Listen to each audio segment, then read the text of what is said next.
Hello and welcome back to my channel. This is my Salah wildcard draft ahead of Game Week 5, and without further ado, we'll just get right into it. So why Mohamed Salah? I mean, just look at his fixtures. From Game Week 7 to Game Week 11, he has got great run of fixtures. Tottenham away, Brighton away, Everton home, Nottingham Forest home, Luton away. I mean, that's just gold. And in first 4 game weeks, I think he faced a much tougher opposition, and I know this season Liverpool's attack is not centered to Mohamed Salah. He's not their main man, he's not their main goal getter, but I still think that he's getting in those goal scoring position, and also he has become a more of a creator. And if you take a look at his underlying data, his stats per 94 are 1.05 chances created, big chances created, shots inside the box 2.36, xg 0.71, xa 0.37. That's really great.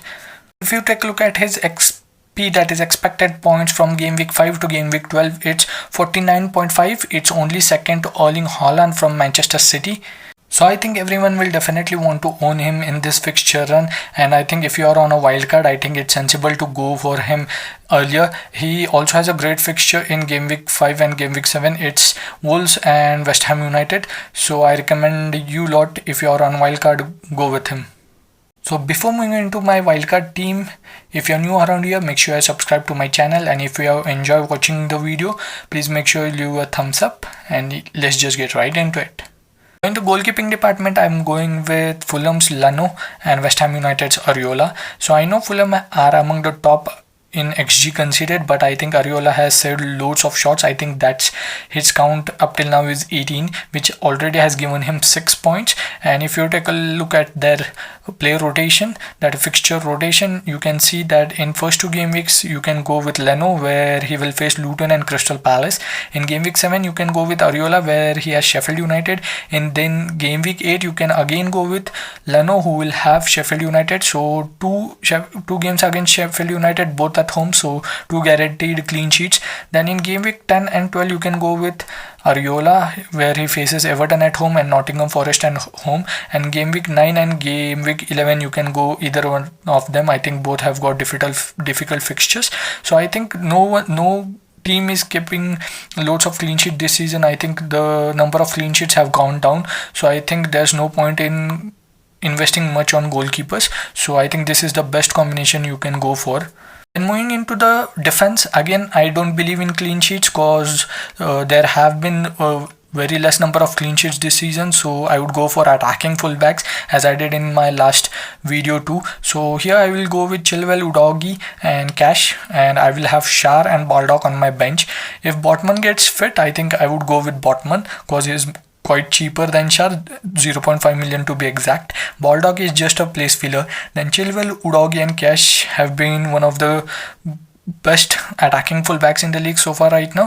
Chilwell has been playing almost as a left winger, but hasn't got those many attacking returns as expected. He only got an assist in first game week. He did keep a clean sheet, I think, in Game Week 2 or Game Week 3. Then I believe he could get some attacking returns in further fixtures if he keeps playing that on the left wing. Then it's Udogie, who has given consistent attacking returns for super attacking Tottenham. So in position, Udogie again plays as a left winger, and he got an assist in last game week, whereas in Game Week 3 I think he got a clean sheet, assist and 3 bonus points. So I think he's the second best attacking fullback in the league, just behind Estupinian right now.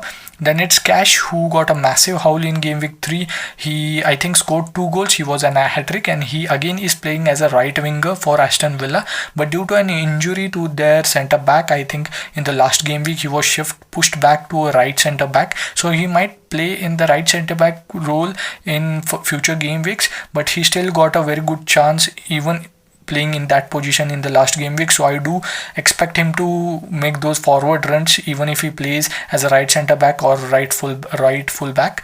So I've gone with him, and I've already spoken about Schär and Baldock. Then in midfield, obviously it's Salah draft, so I've gone with Salah. Then it's Saka, Maddison, Diaby and Bumo. So it was between Saka, Rashford and Bruno Fernandes. So for the next two games, I think Rashford is a good pick. I think he will be playing against teams who like to play higher up the pitch, who like to play their football. I think Rashford would be a great asset in the next two game weeks.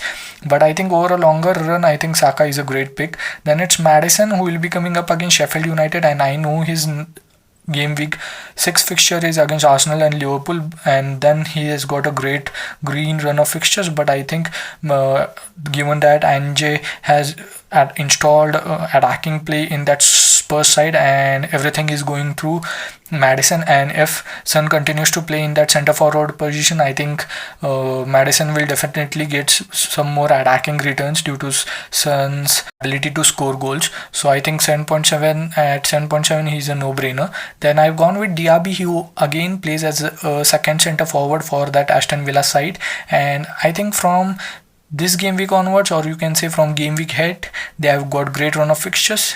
In game week 5 they have got Crystal Palace, Chelsea, then it's Brighton. So I believe Crystal Palace are a bit defensive side, defensively solid side than Chelsea and Brighton. I think Chelsea and Brighton, he might get attacking returns in both those games. Then it's green FDR fixtures from game week 8 to game week 12. So I definitely want at least one Aston Villa attacker in my team, so I've gone with him. Then it's Bumo, who has been the pick of the season in the midfield so far right now, and he's only priced at 6.8 million.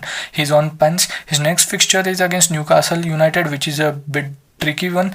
I think you can bench him for I think Botman, who is our first sub, who will be against Brentford itself. So if Newcastle have their back four line intact, that is Botman plays, Shar plays, I think you can go with Newcastle centre backs, or you can, if you fancy Bumo, you can go with him. I would go with Bumo, to be honest. Then up front I've got Haaland, and there's a differential up there, that's Højlund. So Haaland and Højlund partnership up front. So I don't think I need to talk much about Haaland, but the reason why I've gotten with Højlund here is he's only priced at 7.0 million, and he does cover that Manchester United midfield spot that we left, that we gave to Mohamed Salah and Saka.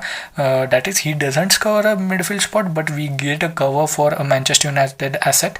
He will play centre forward for Manchester United. From what I seen in the minutes he played in the last game week, I think he was very impressive against Arsenal. He is a kind of a beast, and I think he's very fast, and I think he will suit Ten Hag style the best, and I think he will get regular minutes. I think Martial is in contention to start games, but we all know how fragile Martial is. So if you want to cover up, or if you want to get a outlet or asset to cover those Manchester United star midfielders, you can go for Højlund here. So I've got Archer on my bench, who scored twice I think in the last game week, and he will be coming up against Tottenham, and I don't for a bit believe that Tottenham are a great defensive side. So you can also consider playing him in place of Bumo, though he is not on set pieces, but I think he's a great finisher, clinical one. So yeah, you can also go with him. So that's it. Let me know guys, what do you guys think of this in the comment section below, and yeah, I'll see you in the next one. Enjoy your international break.